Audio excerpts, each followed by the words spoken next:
سلامونه ملګرو، الله دې وکړي چې ټول روغ جوړ یاست او ژوند مو ښه روان وي. د یو نوي ویډیو د یو نوي موضوع سره بیا ستاسو خدمت کې حاضر یم. ملګرو، نن مې هم یو ډېره مهمه موضوع چې کوم دغه انتخاب کړې ده او هغه موضوع دا ده چې آیا زه دولتي کور پرېښودلی شم او که نه، او که چېرې پرېږدم یې نو زه کوم مشکل سره پېښېدلی شم، انجام به یې څه وي، کوم مشکلات ما د آینده کې پېښېدلی شي. په دغې موضوع زه غواړم چې یو څو خبرې وکړم. ملګرو، تاسو ته مخکې هم ما ویلي، زه چې کله موضوع انتخابوم هغه ستاسو د کمنټونو په بنیاد، ستاسو د سوالونو په بنیاد انتخابوم، او دغې موضوع دپاره هم مانه ډېرې زیاتې پوښتنې شوې وي، ډېر زیات کمنټونه راغلي وو. نو که په آینده کې چېرې غواړئ تاسو چې زه دغسې په موضوع باندې ویډیو تفصیلي جوړه کړم، تاسو ماته زما په یوټیوب چینل کې کمنټونه پرېږدئ، په هغې به بیا زه دغسې ویډیو جوړه کړم. ښه، اوس راځو موضوع ته چې آیا زه دولتي کور پرېښودلی شم که نه، او که پرېږدم یې نو کوم مشکلات سره مخ کېدی شم. زما مشوره خو دا ده، په سختۍ سره زه تاسو دغه مشوره در کوم، یعنې ډېره جدي درته وایم چې هیڅ وخت هم تاسو دولتي کور مه پرېږدئ. هیڅ وخت هم تاسو دولتي کور چې کوم دی هغه مه پرېږدئ. ولې مه پرېږدئ؟ ګورئ ملګرو، دلته چې کله کوم دا کورونو ورکولو سیستم دی، دا په درېو لیولو باندې تقسیم شوی دی. په درېو لیولو باندې تقسیم شوی دی.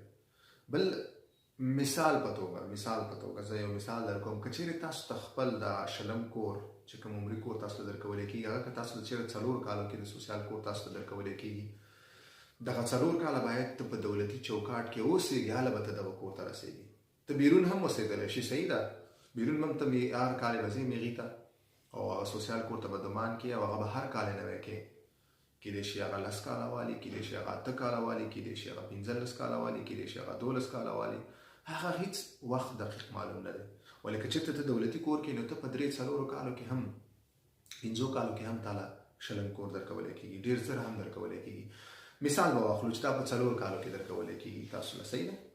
اوس یو ملګری دی، هغه په دولتي کور کې اوسېږي، او هغه مخکې 1 کال تېر کړی دی دولتي کور کې اوسېدلی دی، او دغه ملګری راجګېږي او دی وایي چې دولتي کور پرېږدم. چې د دولتي کور پرېږدو، دا بېرته 1 کال خو راوروسته شو. هغه 1 کال چې ده تېر کړی، هغه بېرته 0 ته راغی. یو بل، اوس د 1.5-2 کاله چې ته ملګرو سره واوسېدو، زیاتي نور تنګ شو، هلته ورته مشکلات پېښ شو. دی وایي چې زه اوس بېرته ځم دولتي چوکاټ ته داخل شم. 2 کاله هلته تېر کړه، نو 2 کاله دی نور هم زیات شو. 4 کاله، هغه 1 کال خو د ده 0، نو 4 کاله او 2 6 کاله شو. اوس دولتي چوکاټ کې بېرته داخلېدو دپاره مثال 1 کال واخیستو، نو دا یې شو 2 کاله. اوس یو کس بیخي نوی راغی، هغه نوی دلته راورسېدو او هغه دولتي کور ته ننوتو، هغه ته 4 کاله مزل شو. دی بل چې کوم راغلی 3-4 کاله دلته اوسېدلی دی، هغه چې کوم دی هغه ته 2 کاله مزل دی. نو تاسو دغه بېرته هغه وخت ستاسو ضایع شو، یو ډېر لوی نقصان. بل دا، تاسو د سیستم نه ووتلی، دولتي چوکاټ نه ووتلی. د دې کور سره چې کله تاسو دولتي کور ته ځئ، تاسو ته یو سوسیال هم درکولی کېږي، تاسو هغه سوسیال هم د لاسه ورکړو. 2 بل، تاسو په ډېر اسانۍ سره بېرته دغه دولتي سیستم ته، دغه کور ته بېرته نشئ داخلېدلی.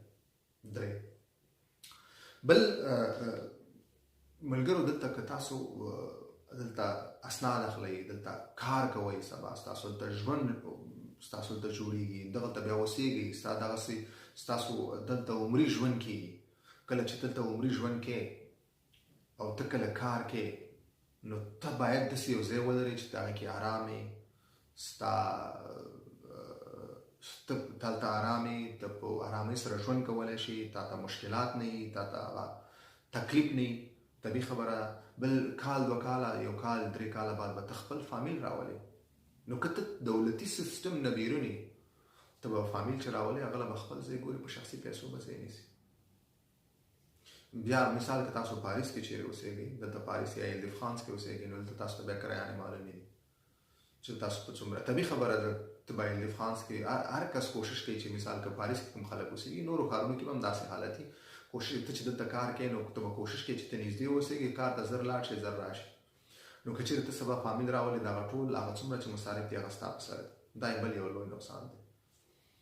بل، داسې ما درته وویل چې ما تاسو ته په سر کې وویل چې داسې ډېر داسې ملګري زه پېژنم چې هغه دلته 10-11 کالو نه 2 کالو 9 کالو نه اوسېږي، او هغه دلته خپل کور نه لري. هغه اوس هم بیرون اوسېږي، ځکه چې دولتي چوکاټ کې نه و داخل شوي، ځکه چې دوی دولتي کور کې نه اوسېدل، دوی بیرون اوسېدل. نو ته چې کله بیرون اوسېږي، ستا نه سوسیال لري، نه ستا څوک غم کوي، نه څوک ستا پروا کوي. بل، نو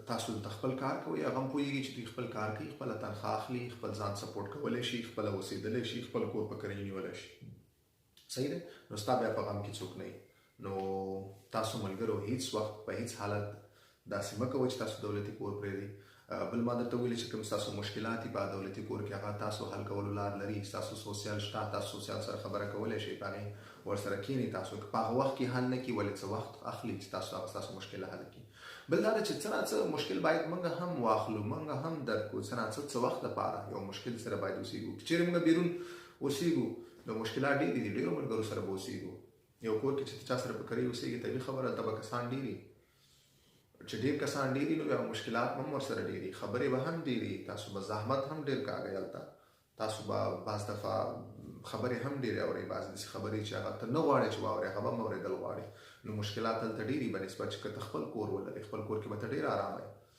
نو ملګرو هیڅ وخت کې کوشش وکړئ چې هیڅ وخت کې دولتي کور پرېنږدئ په دولتي کور کې اوسېږئ که دولتي کور مو اخیستی هلته اوسېږئ که نه یې مو اخیستی کوشش وکړئ دولتي کور والی دولتي چوکاټ ته ننوځئ ستاسو سوسیالي ستاسو ټول مشکلات هغه حل کوي نو ملګرو دغه اوس ما نننۍ موضوع چې غوښتل مې تاسو ته یو څو خبرې وکړم الله دې وکړي چې تاسو ته دغه زما چې کوم پیغام و هغه دررسېدلی او تاسو پرې څه نه څه اخیستي داسې که ستاسو کوم ملګري تاسو پیژنئ او هغه داسې چې ته نیت لري چې داسې پلان لري چې داسې دولتي کور کې اوسېږي او پرېږدي تاسو ته ورته ډېر په سختۍ سره دغه مشوره ورکوئ جدي ورته ووایئ چې هغه کور پرېږدي دې کې د هغو فایده ده د هغو ګټه ده نو مننه ملګرو تر بلې ویډیو پورې ښه وخت په مخه مو